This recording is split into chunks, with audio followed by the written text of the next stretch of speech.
y a quand même beaucoup de kilomètres d'eau entre le feu et la ville. C'est ça qui nous a protégés. Une chance qu'on a eu le lac parce qu'on n'aurait pas été chanceux. L'été 2023 a été marqué par de nombreux feux de forêt qui ont dévasté l'Abitibi-Témiscamingue et le nord du Québec.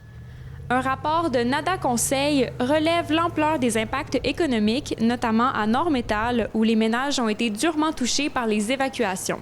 80% qui ont été hébergés chez des proches lors des évacuations, mais il y a quand même là, des dépenses additionnelles qui sont associées à ça.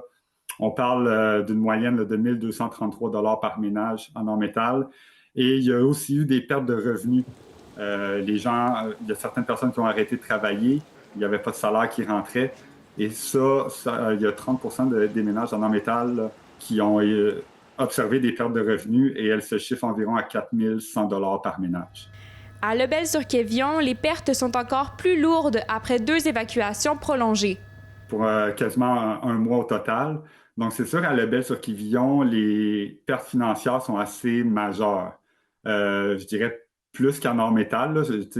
C'est pas une comparaison, là, mais juste par la durée, les pertes financières sont assez majeures. On a même entendu des histoires de personnes, justement, qui ont dû travailler 21 jours de suite lors de la reprise.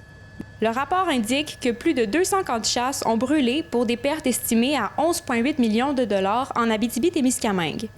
Mais au-delà des chiffres, la collaboration avec la communauté a profondément marqué les chercheurs.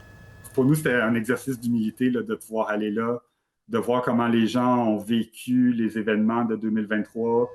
Puis c'est vraiment, là, on est dans une tournée, là, justement, pour présenter les résultats dans ces communautés-là, de voir que ça parle aux gens, puis que ça reflète la réalité.